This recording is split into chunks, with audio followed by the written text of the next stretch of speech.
All right, welcome back again to another episode of Wing Nights. Take two on this one episode. We got 10 seconds in. Josh already booted himself from the episode, but I it just is didn't want to talk to you guys today. it is episode 11. Um, Despite all the rumors, we should probably address first. We are not breaking up. We are back.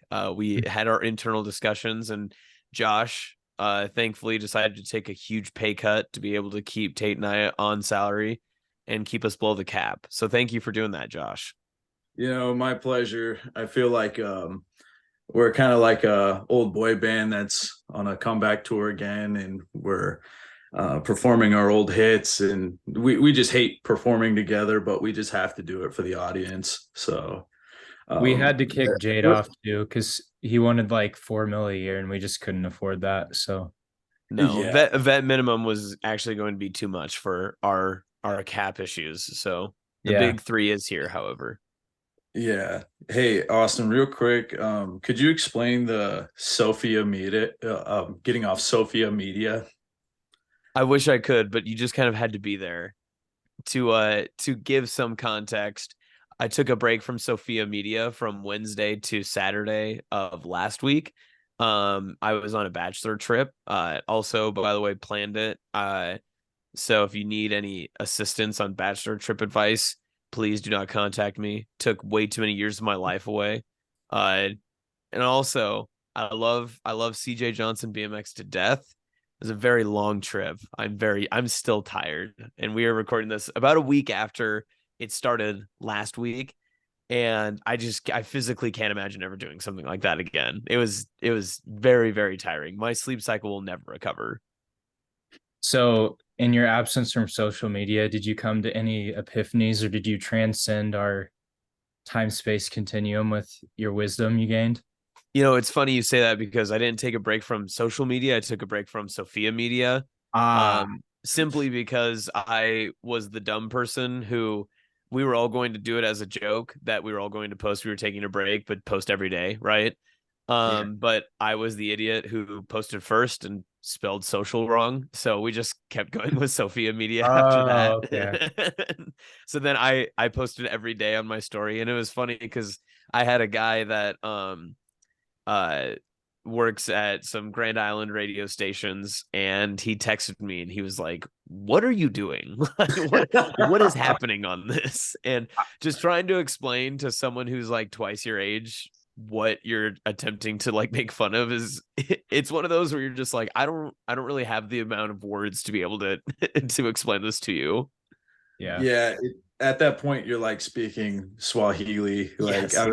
I was trying to explain the whole concept of TikTok to an older person I work with, and it was just yeah, I feel you on that. It's yeah, I It's yeah, think like I trying to explain I'd memes rather to your teach like a parents. second language than try like teach a second language I don't know rather than try to explain to my parents like I don't know the difference between Instagram Reels and YouTube Shorts. Like I just don't think I could do it. Like it'd be too difficult. yeah, no doubt. Um I oh we we brought this up our last episode. Do we want to get into the ESPN cuts, or is that just a dated topic? I Fortunately, I think, feel like it's too dated now. We might have to do a yeah. separate episode on it. Who do you think Tate well I want to ask you first, who do you think ESPN should have gotten rid of? Um, it's hard for me really to say because I don't know their business plan and whatnot, but I don't know. To me, looking back on it,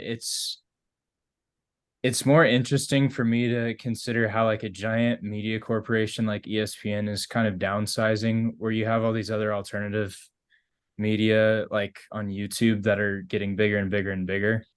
So it kind of makes me wonder what like the future of sports media will look like in 10, 15, 20 years. Yeah, and I That's think that's a very solid question too, because it's one of those. Obviously, Pat McAfee came on and took a bunch of money, and then a bunch of people got fired after, and McAfee and his team were like free from any of those like cuts and all that sort of stuff. But they're a very untraditional form of sports media, And who knows, maybe that they're going to continue to go to that model, because on a YouTube model, you have maybe less of a crew that you need, but yet ESPN is still going to ESPN every aspect of Pat McAfee's show. So who knows? I think like you have a good point there though, Tate, that obviously if you're a corporation business, and we'll just use our show for example, we record stuff over Zoom. We don't even like do it that often, clearly. Um, but if like someone were to catch their eye on this and it gets super popular, the low budget production of this that it's required to produce our show is probably very enticing for a bigger company to just pour money into, because they're like, well, their quality is going to stay the same and we don't have to put much more effort into it other than just giving them money that they'll just, call us their sponsor and all that sort of stuff. Speaking of sponsors, how are we doing on that? Are we do we have anybody yet? No sponsors as of yet, but I will say, and Austin knows this too, I think the last 2 times I've gone out to the bars, I've had at least one person come up and say they're a big fan of the show. Yep. Whether they actually mean it or if they're just screwing with me, I don't know. But either way, I'll take it as a win. One of them was genuine. I could feel the first time. Like Yeah. when we were there at the bar together, that first guy actually felt like he did care. But then after that, I think the second guy was like, "Oh, you guys have a podcast?" Yeah. Okay. I did run into a fellow fan at the John Party concert last week as well. Mason? So Mason Gravenstein. I think he's a fellow SIGEP. Mason, it was great meeting you. That was fun. We all took a picture together. It was a great experience. I was going to say too, thought I was sitting next to a fan the entire bachelor trip. Get in the car and we have a long trip out to Cheyenne, and our good mutual friend Tanner sits down. He just goes, "Austin, just want to say, love the work you do. I haven't listened to a single one of your shows though." And I was like, "All right, man." And I was like, "That's tough." That's a tough look. And look, I'm not asking anyone to listen to this at all, but if you're gonna bring it up, at least listen to one. At minimum. He didn't even listen to the first episode where we shouted him out. Nope. Oh my gosh. But I think the best part was that he then parlayed the conversation about how he does kind of demon activity, and he's like, "Yeah, I don't, on my trips in my car to work or to do anything, I just don't listen to anything. No radio, no music, nothing." And I was like, "That's what a terrifying." psycho. And I remember I was like, "I'm gonna make a mental note of this in case I ever get interviewed for like, oh, did you ever have suspicious activities or suspicious thoughts of Tanner being like a mass murderer?" And I was like, "I did." Weirdly enough, he told me a while back that he doesn't listen to anything when he's in the car driving. Doesn't listen to Wing Nights. Tough. What a psycho. Speaking of questionable behavior, Austin, I think you wanted to talk about some gym etiquette stories you have. Yeah. I think this is just a good like open topic that we can all talk about, because the three of us have been to a variety of different gyms. I think we've worked out in a lot of different places. I think it's also been funny, obviously not to bring up the COVID, but once gyms kind of had closed and then they readjusted and then kind of came about and moved about and all that sort of stuff. So many different policies and different types of people like came through. Also we may get an appearance here from Ava. There you go. But every single time like you go to a new public type of gym, it feels like you get a new variation of like a unique character that will come through. Does that make sense? And when I mean public gym, I mean like obviously somewhere that you're going to like pay for a membership, but you go in and it's definitely not going to be like Meathead City, which is fine. Meathead City sometimes has its own concerns, but nonetheless, I think it'll be a fun like open topic. And knowing that Josh is a member of Meathead City, I think he would have a very good opinion on maybe some of that behavior. Yeah, proud Meathead City member right here. We tried to get Jade on, but he's too busy doing Lord knows what. But no, let's air this really quick. I'm gonna read exactly what he said. Because we asked and he goes, "Won't be able to because tonight's the only night this week. I had made plans to have plans." So he doesn't even have plans. He has No. plans to He- have plans. What a jerk. It That's the happens, first man. time I've ever heard that, honestly.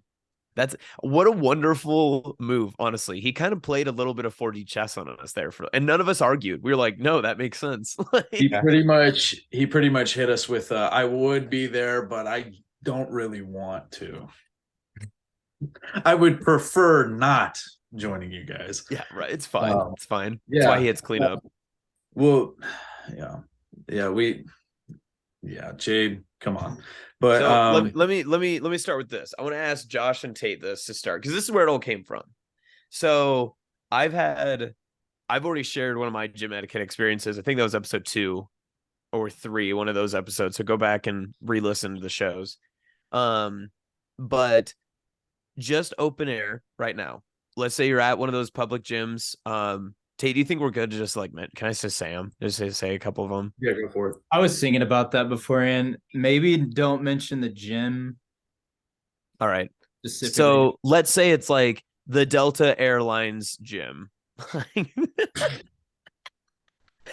And you're there and you're lifting and everything. And you have and I'll use this specifically, you have your phone on a bench that you are planning to use. You have not used it yet, but you have your phone down on what you are planning to use.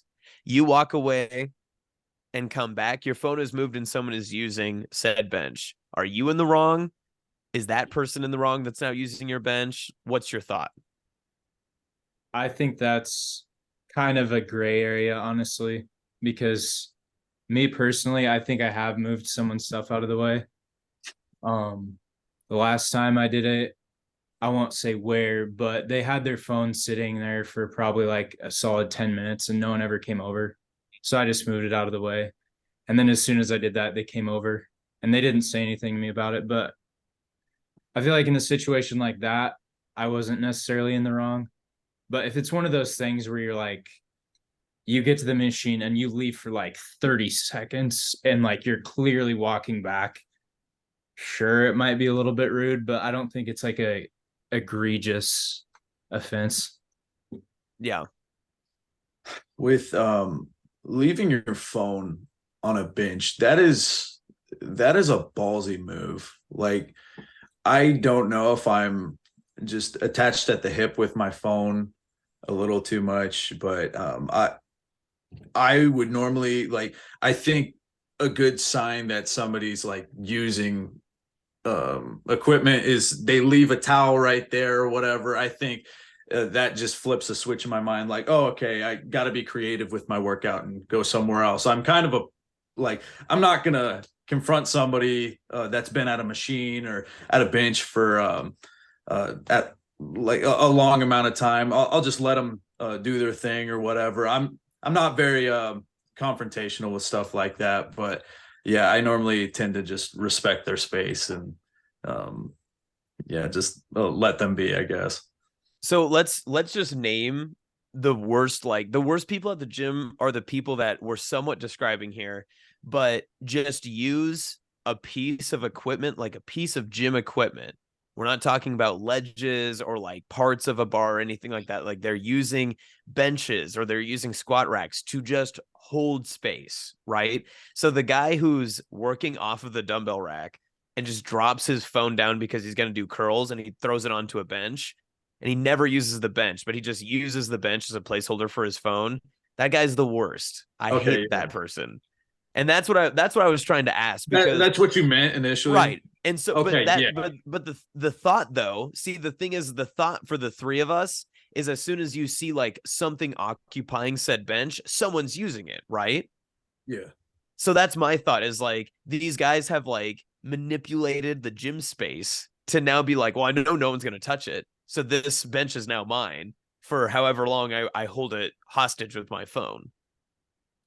And I think the difference between being nice and good is because they're preying on people being kind and like, oh, I don't want to be rude and move this stuff out of the way. But then they're using that for their own advantage and also screwing over everyone else in the process. Right. Okay. So kind of the same vein. And I think we can go back and like move around. But what about guys or girls people that use multiple pieces of equipment at the same time, and they're just holding like, so leg day, we'll say it's like a Tuesday, and someone is a squat rack and using leg press same time. You're a dick. Little superset. Yes. You, In Yes. you my don't think opinion, the Reddit people superset? Okay, so superset's a very good argument, but I mean, be generous in your superset. Like, don't Yeah. be the guy that has a superset of, well, I'm gonna squat 285 and then I'm gonna go leg press 485. Like, those are two of the most used pieces of equipment at a gym. So let other people use that. Find a different superset, right? Yeah, you got to read the room a little bit, especially if a gym is low on equipment. Like the gym I go to, I'll use this as an example. If I see somebody supersetting chest and there's somebody on the bench doing some sort of like dumbbell fly, and there's only like one bench press, then that person's a jerk, you know. But I don't get that when people do that. A lot of people are so bad at reading the room.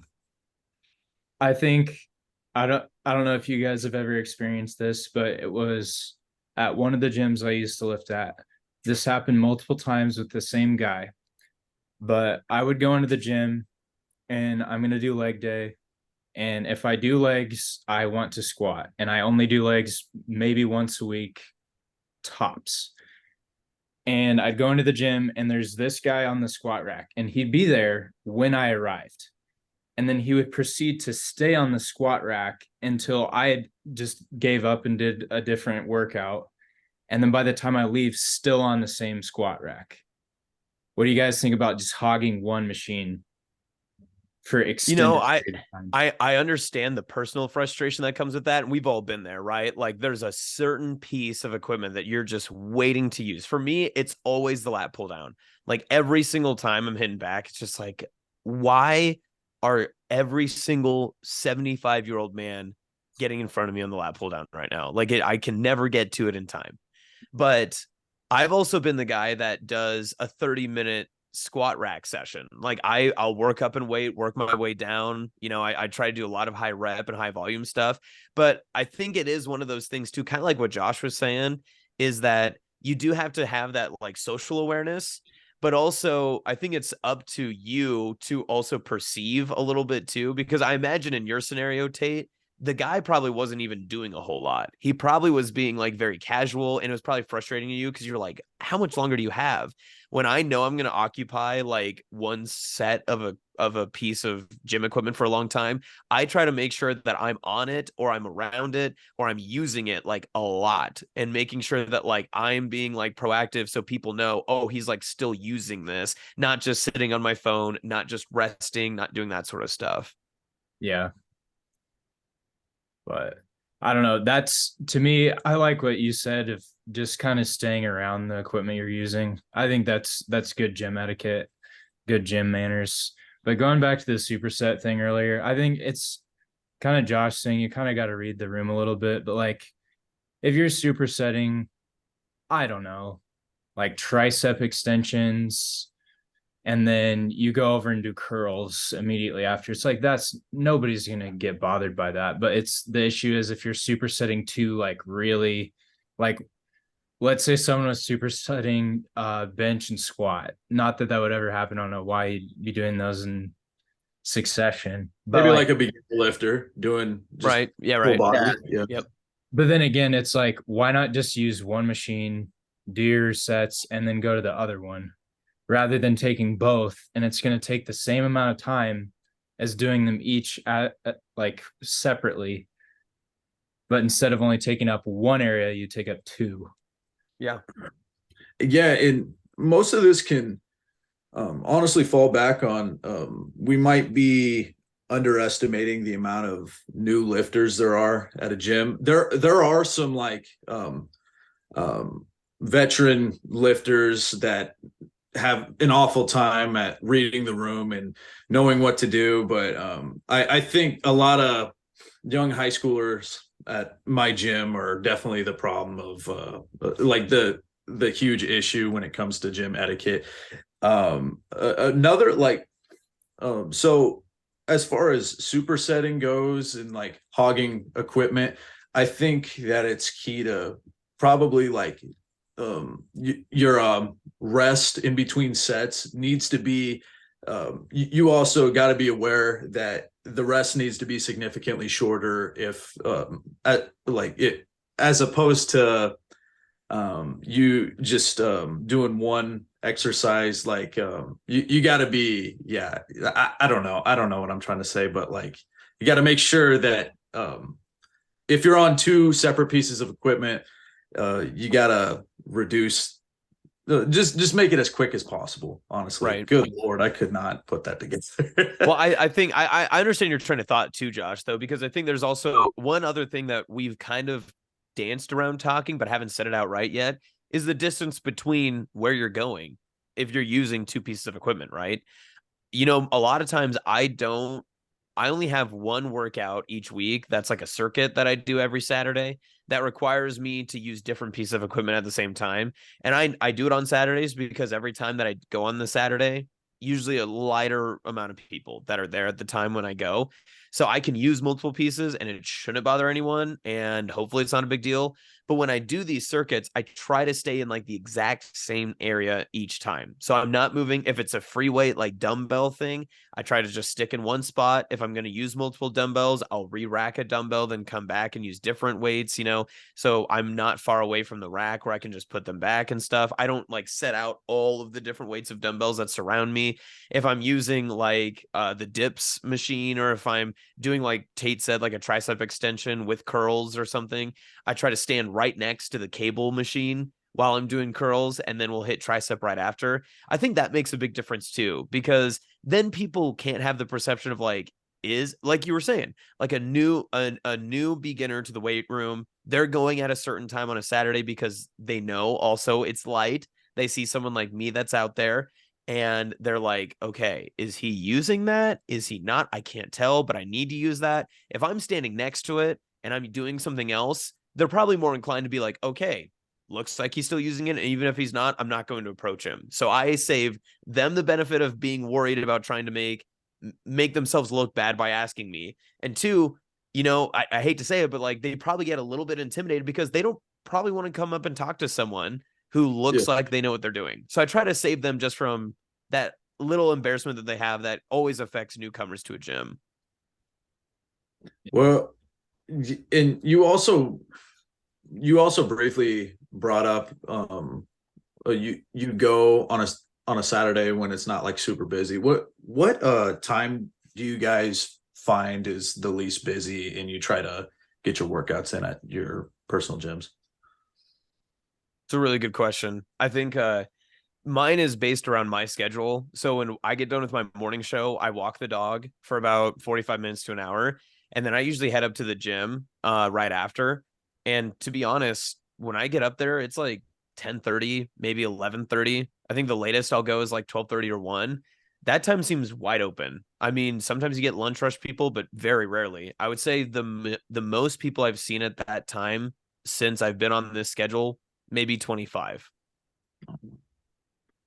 That's honestly nice because you miss the whole 5 o'clock crowd and late afternoon, and that's definitely a plus with not being on a 9 to 5 schedule.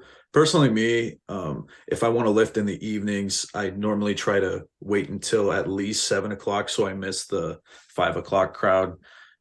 At the gym I normally go to, it's just they're renovating, and it's there will be a bigger gym eventually.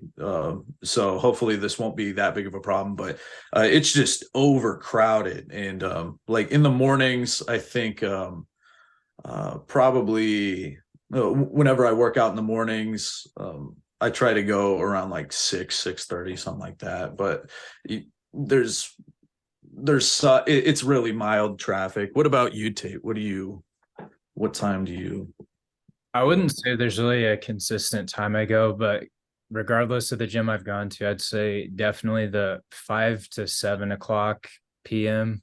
and 5 to 7 a.m. honestly are the busiest times always, because it's either people getting a lift in before or after work. So if I can, like you said, I'm gonna try to avoid it. Like if I had to lift in the evening, go at like 7. Obviously, there's times you can't help it, but I got a pull-up bar and I put it in my parents' garage. So I've been honestly just been doing push-ups and pull-ups a lot this summer. Whoa, the prison workout, as one would say. Yeah, I'm just preparing for my future. So Don't Um, drop the smoke, Tate. um I I wanted was to ask going. this question you Oh, guys go too, ahead. sorry about it in Austin. But what do you guys think about giving advice to people at the gym? Hate it. No matter what, hate it. Never for it. And it might be a little bit of a personal thing, and I know there'll be people that will hear this and be like, "Oh, well, if someone comes up and asks, or if someone's going to hurt themselves, if someone is about to decapitate themselves, I still wouldn't help them. I still I would just be like, well, that's not how I would have done it. Like that's what I would have told the paramedics on site. Right. Like I mean that like almost wholeheartedly because I think part of like going to the gym is honestly being like a little bit nervous. Like you kind of those first couple of times you go, you do have to be nervous. And honestly, I mean, when I say the first couple of times, it's maybe the first year or two that you're there because you watch what other people do. All of us have stolen lifts and different movements and stuff from other people. And it's always the joke of like, what's the biggest guy in the gym doing? You should do that. And that's not a great way to go about it, but you learn what you're comfortable with very quickly. I've been doing pretty generally the same like 7-day exercises for probably about 3 or 4 years now. And yeah, I'm not going to get like a six pack or anything from it, but I'm very comfortable with the weight. Like I can increase my weight like every once in a while, but I feel very good about it. But as soon as someone like tries to come up to me and they'll be like, "Oh, like what do you do?" I'm like, "What I do, I don't want to share. I don't want to talk with anyone about it because I don't need anyone critiquing me. I don't need someone suggesting things to me. Like I don't want that, and I don't want to help you. This is mine. This is me." I think it's It, probably even more annoying for you too, because you're an exercise science major.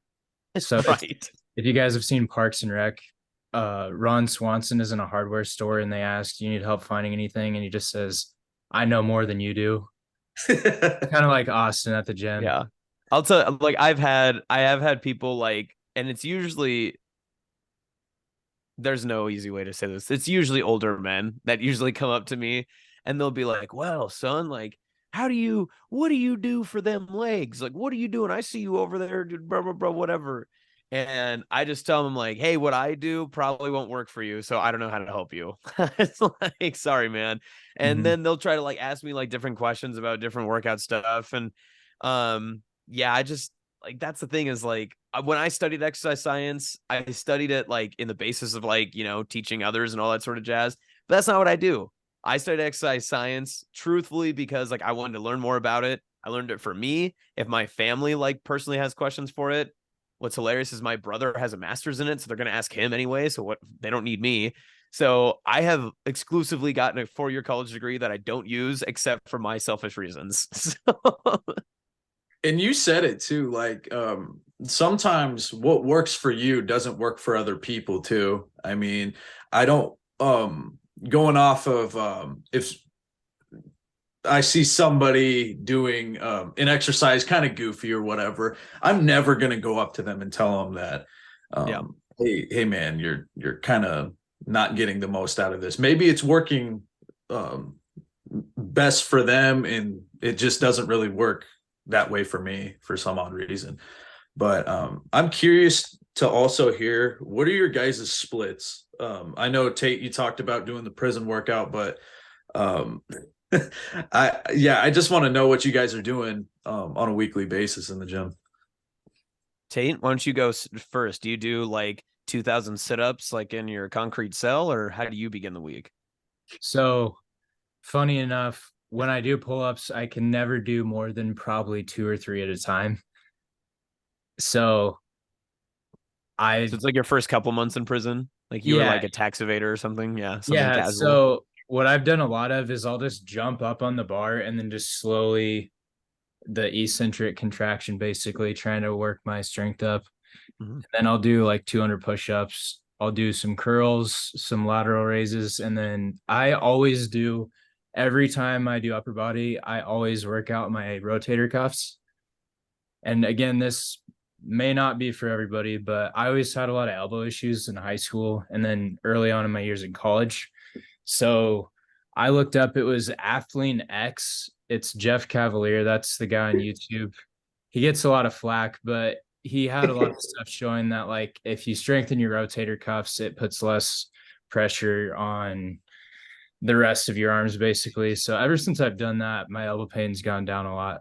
But this is kind of random but since I brought it up, I just want to say it. So Jeff Cavalier, when you do tricep extensions, how he does it is like he'll kind of like lean forward and his back is straight like this, probably like a 45-degree angle. So that way, like when you're pulling down, you kind of have more range of motion than if you're standing up, if that makes sense. And there was one gym that I was lifting at where I was like doing tricep, like rope pull downs like that. And this girl who's probably about my age came up to me and she's like, hey, just so you know, if you keep doing tricep extensions like that, you're going to like have a major back injury. And I was just like, okay.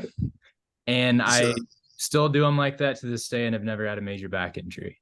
And did she set up her tripod right behind you with your ass sticking out? And she's just like, look at this man. He is just wanting to show off them cheeks. You know, if it was, it's hard to believe, Tate, it's hard to believe you only hit legs once a week with that wagon you got. Oh yeah. But yeah, that's my split and also another story. So I was going to say, oh, I also need to add this too. Josh, I'll let you take it right after this. But as soon as we started talking about leg day, Corey Johnson definitely turned this episode off. I'll just leave it at that. I'll just leave it at that. Just goes, leg day, never heard of her. Okay, that was it. That was it. That's all I had. Okay.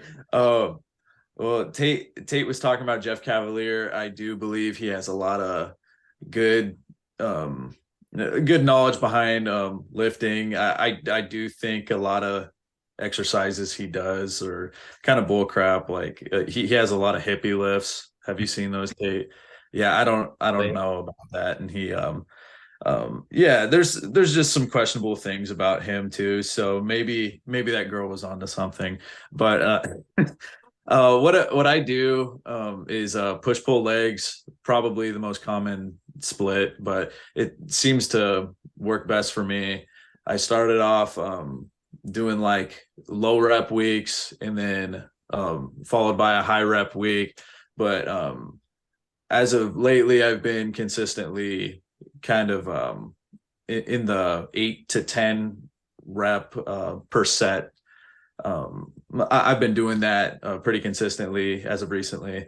And yeah, I've been enjoying that, feeling the most strong doing that.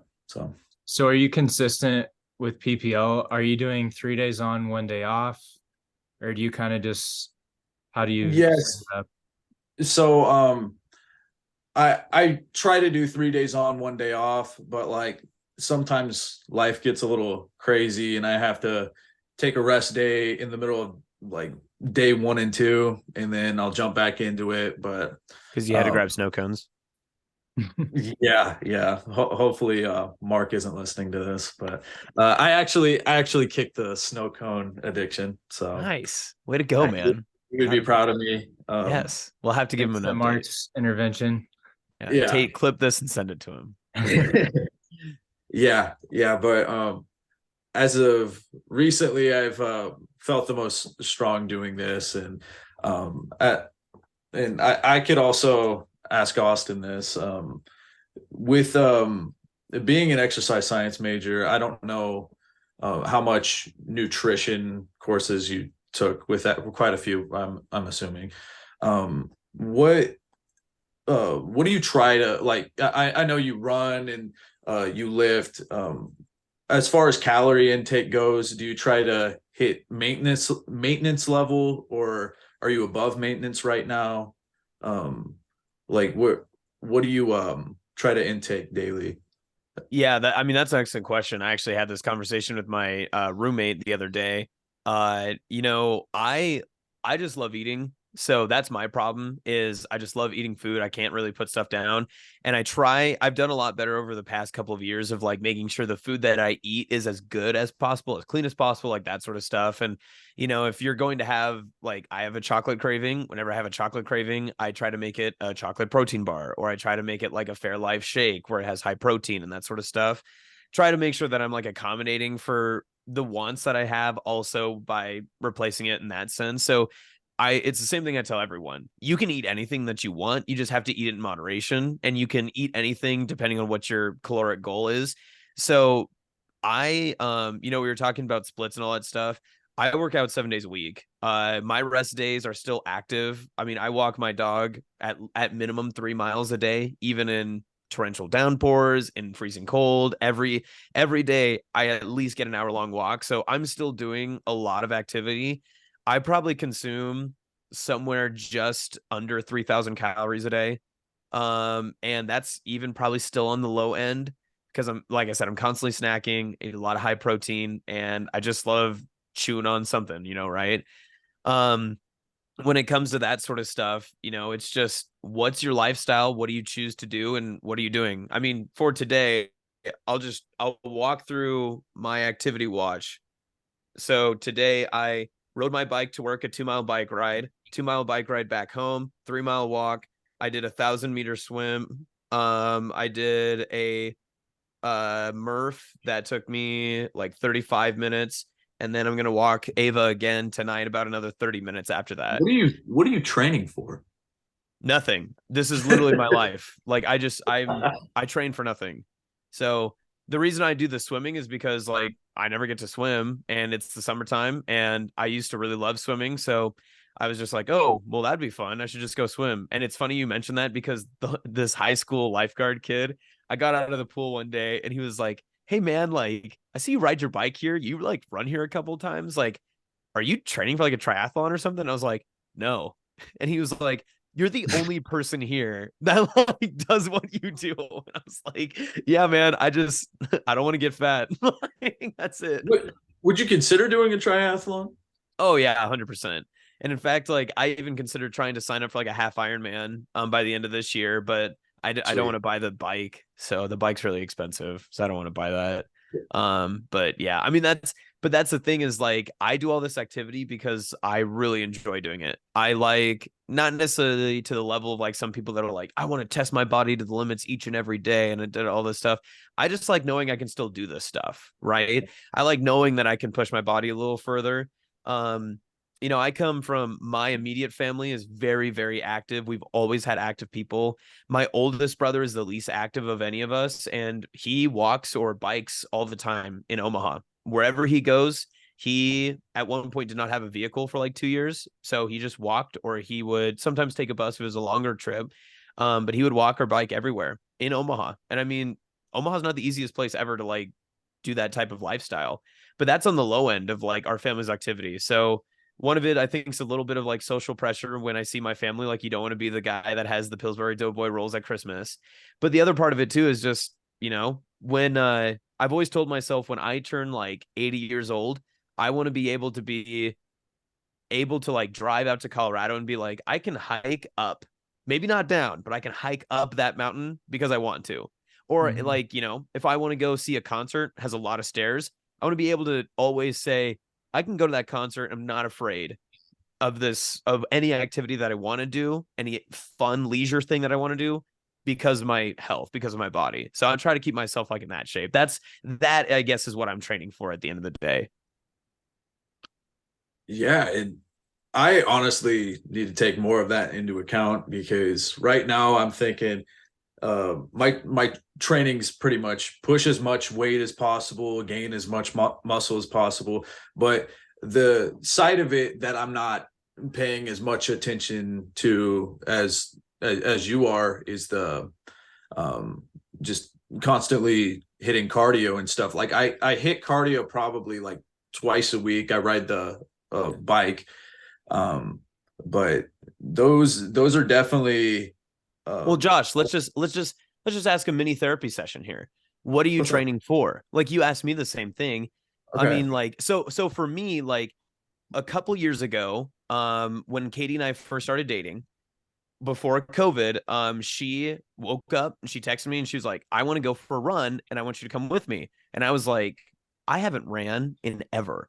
So she came and we had a 1 mile loop and she was like, I'm going to do 4 miles. And I did 1 mile with her and I made some excuse as to how I was late for work, but I was drenched in sweat. I was in pain and we were doing like 9-minute miles. Ever since that moment, I had told myself I want to run half marathons with my girlfriend because she always ran the Lincoln Half Marathon. I ran the Lincoln Half Marathon and I ran it faster than what she could. Sorry, Katie. And since then, that has been my goal to like continue to push like faster than that. So my weight training is high rep. It's always trying to make sure I can build up stamina strength and all that sort of stuff. But like I have that inside goal. Like I still have that in front of me that like I have a goal that one day I want to run a half marathon under 90 minutes. I don't know what I'll do after that, but that's like that's the end of the tunnel that I see. Are you struggling with that where like you don't have No, something at the end that you're looking for to I do train have a for? goal. I do have a goal. So next year, I want to compete in a powerlifting competition. There you That's go. I want to. I'm not super in the loop of like where the best ones are around here. I need to do some research. And another one of my goals is my favorite lift is the bench press. It's something I've always been like fascinated by. And by the time I'm 25, not by my 25th birthday, it's oh, I want to be able to hit 405 on bench. It within my 25th year. I don't want to set like a strict goal on it. I just want to be able to do that by the time I'm 25. I can hit 340 right now. I do think it is a realistic goal, but at the same time, I still want to be able to go on a jog and run a respectable time, like mile time. You know, like I want to like. Uh, we brought this up a few times on the show, Tate, but when we went down to the track right by our old apartment and we ran our mile and Tate absolutely smoked me. I think I don't remember what Tate got, but my mile was above 7 minutes, and I was like, "Holy crap, that is bad!" Like, I remember in high school, junior year, right before summer going into senior year, when I was like just playing basketball all the time, I would run a mile a week, 2 miles a week, whatever. I got my mile down to 5:54. And granted, I was significantly lighter back then, but just seeing me run like a 7 minute, 20-second mile was very discouraging. So I don't know if that's something I need to mix into my training or if it's even important enough for what I'm trying to do right now. So that to answer your question, yeah, the powerlifting competition and the 405 within the next 2 or so years, those are my goals, but I still need to figure out the whole running part of that. What about you, Tate? I mean, is yours when you finally get out in 20 years that you look good for your honey who's waiting for you on the other side? Yeah, so honestly, mine's kind of similar to yours, Austin, of where, especially in the field that I'm going into for my job, I get to see, I guess, the negative consequences of living your life for 60, 70 years and not exercising and not having a decent diet will do to you. And so for me, I just, no matter how old I get, I want to still be able to do the things I like to do. So it's almost exactly what you said. That's why I started doing more like push-ups and pull-ups and stuff, because there's nothing wrong with like lifting weights. Obviously, I still go to the gym, but they're just pretty like functional movements. Like if you're doing a push-up off the ground, like when you're older, if you like fell for some reason, I always want to be able to like push myself off of the ground. Pull-ups, I honestly I've kind of wanted to get into rock climbing, but I've Pretty always cool. just sucked at pull-ups. So that's why I'm trying to like work up that strength first before I like start actually trying to do stuff. But that's kind of my goal. Obviously, when I first started working out, it was for sports. And then obviously I want to look good. But kind of as I've gotten older, I really don't care how I look as long as I'm healthy, honestly. I used to really, really, really like, oh, do I have a six pack right now? Oh, do I have a bicep vein? You know, whatever. But like, honestly, that thought doesn't cross my mind. Like, just I'm gonna go and work out. Cool. Right. That's And I pretty much. think, that's one thing that in this like second half of our conversation, we've danced a little bit around. And it's one of those things that I don't think this is like I think this is like one of those social media things that it gets bought into more. It's not like a real thing, but like I'll be the first of this group at least to say it out loud. Like, to truthfully like have a phobia of yourself turning fat, yes, I 100% have that. Like, I fear for the day that I wake up and I can't do certain basic activities, and I worry that that will be me one day. I do. And that's not to shame anyone else for how they live their life or anything like that, but it is a fear of my own that that would happen to me. Does that make me like fat phobic, as like, Instagram and like TikTok trends and stuff would might say? Maybe, yeah. But that's also to say, like, if I do gain some weight, I do get a little bit concerned. There was a long stretch of time for me during COVID when my girlfriend first moved out into when we first became like a long distance relationship. I had lost a bunch of weight leading into us getting into a relationship. Just kind of coincidence. It wasn't really, it was just how the timing worked out. But when she left and COVID then started, I gained a bunch of weight back. And I know, like, I'm gonna say a weight that doesn't sound all that concerning, but I was 5'10", and the week before December 2020, I was 212 pounds. And I had never been that heavy before in my life. I've always been, the Jacobsons are a little bit dumpier and shorter, but the Sablacheks, my mom's side, were a little bit lankier and longer. And I was right in the middle. So I got all the dump and none of like the good, like long, lengthy jeans to be able to like even out the weight. And I felt horrible about myself when I stepped on the scale and I saw that for the first time. So I just made a goal. Let's lose a pound a week. And I lost a pound every week until I got to 171 pounds. Now I'm somewhere around like 180 or so, but there are some times, like I just got back from a bachelor trip. I stepped on the scale and it said I gained 7 pounds from the last time that I had gained weight. And I had that mini freak out in my head. And that triggered me to be like, okay, this week we're going to eat really well. We're going to take our time. We're going to be very clean. We're going to be like direct in our message and like what we're doing. And we're going to make sure we're keeping up with all the activity that we need to do. I've honestly had that same scare with my weight too. I think it was around COVID too. In high school, I was always like pretty skinny or whatever. I think that's not really a unique situation. I feel like there's a lot of kids that get into working out because they were skinny. But I when I was a freshman in college, right when COVID hit, I was 180 pounds, and over like being just locked down and stuff. I was like, all right, let's start the bulk. I'm taking lifting serious now. And a year passes by, I weigh 225. And it wasn't all good weight. And I've never, like, within a year, I felt like I've let the bulk go too far, and I became obese. And my not to throw, I'm not going to throw anybody under the bus, but a lot of people were just telling me to cut and stuff. And I within a year, I was like super concerned about like gaining weight, gaining muscle. And now I was and then I was like focused on like trying to lose it. It was weird. I don't know. And to round back to what Tate's talking about, it's definitely a good place to be. To just go work out and be healthy, and just maintain a healthy lifestyle. Definitely, if you have goals that you want to chase, that's good too. But yeah, for the most part, I definitely agree with what Tate had to say, minus the Jeff Cavalier bullcrap. I kind of like how we started this conversation being like, people at the gym sometimes suck, to now being like, you should really take care of your body. What a full circle moment for us. We all matured in the 30 minutes that we had. Yeah, yeah. Josh, I I think it's, do. yeah, go ahead, Tate.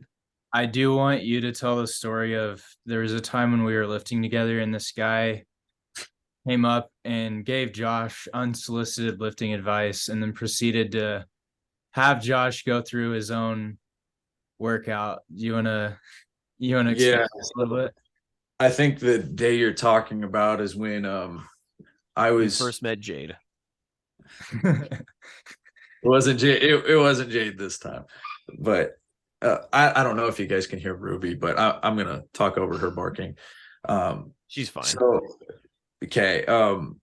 So Tate and I were upstairs at the Y hitting chest, and then this random guy spawns out of nowhere, some old head that's been in the gym for a long time, and you can't tell that guy.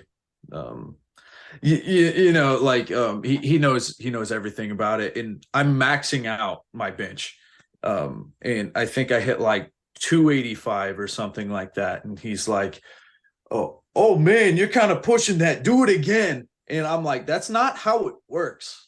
And then so I'm like kind of like, okay, yeah, I'll try doing it again. I barely get it. And then he's like, do it again. And then Tate's having to pretty much like curl my my bench max because I'm like weak at that point. And he was like, you know what will really help the chest is if you hit dumbbell flat bench press. And I'm like, okay, yeah, I'll do some of that if that means that you'll leave me alone. And then I pick up the rubber dumbbells, the rubber weights, and he was like, nah, put those down, go pick up the real steel.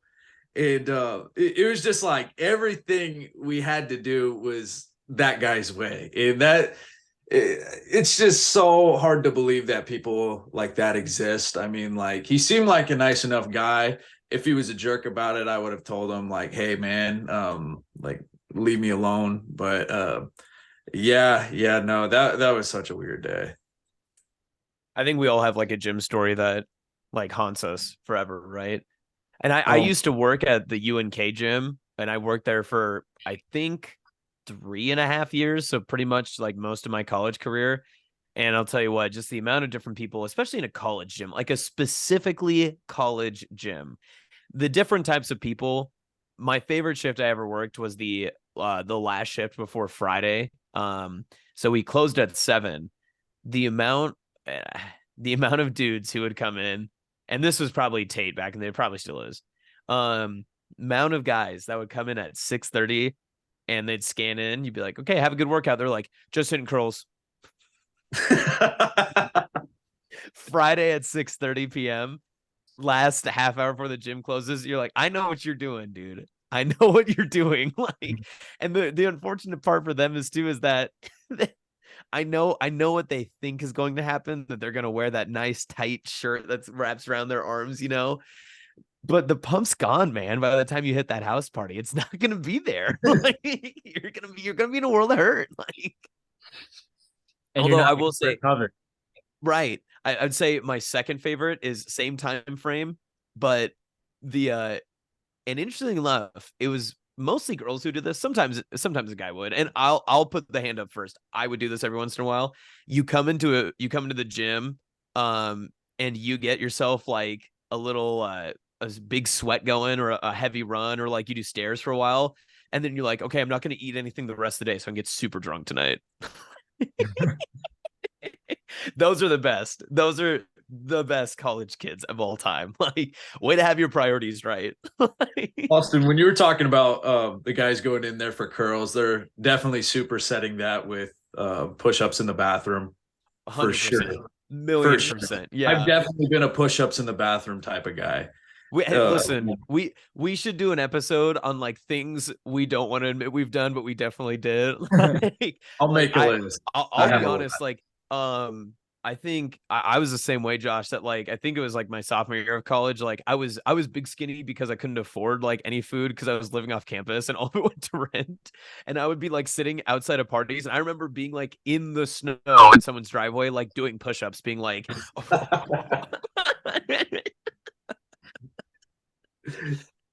It's so crazy. Like in reality, nobody cares too. Yeah. Tate's real quiet because he doesn't want to admit he's done it in the O'Malley's the You know, O'Malley's basketball hoop area. of all of the ridiculously embarrassing things I've done, that's one thing that I haven't done. But I assure you, I've done worse It's in fair. terms of So, how embarrassing it is. so do you guys, real quick, do you want me to run you through my bathroom split? The bathroom workout. Let's hear it. Bathroom So split. at what point did this occur? I need to know that too. Thank you for asking. It was around age 18, 19, kind of like the start of college. So Okay. my bathroom split included if there was a bathtub, bathtub dips. Wait, hold on. At what point in the you're talking like a house party, right? I didn't go to many house parties, but Okay. like just like So a social gathering. social gathering, like just with friends. Like Right. I was like fishing for a compliment, like, dude, you've gotten a lot bigger since I last There saw. you go. Okay. So, Okay. yeah, so I would hit dips on the bathtub and then feet up on the bathtub, push-ups. That gives you a nice chest pump. And then as lame as this is, some calf raises, even if I'm wearing joggers. Like it doesn't, like I was just really like just uptight about everything, I guess. And then I searched forearm exercises with like no dumbbells, and it would just be like doing like stuff like this, and like just a whole bunch of crap. And my friends were probably wondering like, why has Josh been in the bathroom for 20 minutes? And that's what I was doing. It was So the 20-minute forearm exercise in the bathroom. yeah, definitely. And that was before I found out about creatine and like holding a little water retention in the muscles, so I didn't need to just pump up every opportunity I got. And yeah, that, man, I thought creatine was some magical bean when I first started it, man. Let me tell Josh, you. how much when you were working your forearms, how much tugging and pulling did you do? Enough. That's probably why you're in the bathroom long enough. No, I was actually doing none. Hi, Grammy. That's probably watching. I was in all seriousness, I was not doing anything That like would be that. really funny I though, was because thinking I of my know like forearm exercises, like in your own head, you're thinking your friends are like, why does Josh always come out of the bathroom so sweaty? He must like, do they think I'm working out? But then all of your friends at one point were like, man, Josh always comes out of the bathroom really sweaty. Like, what is he doing in there? it's like I have like a Rocky sweatsuit on. I'm drenched. Hey, what's up, guys? Jogging in place. There is no tomorrow. Yeah. So that's a little taste of our embarrassing things we've done Yeah. episode that may or may not be coming in the future, because I just exposed a lot of my embarrassing stuff. But that was good. That was good though. Yeah, Guys, this is a refreshing episode. It's good to be back. And it's we got a little deep there for a second. yeah. That was good. Good for It- us. Look at us. We're maturing. Awesome. I have one more question before Yeah. we head. Is it Are radio you related? Huh? Is it radio related?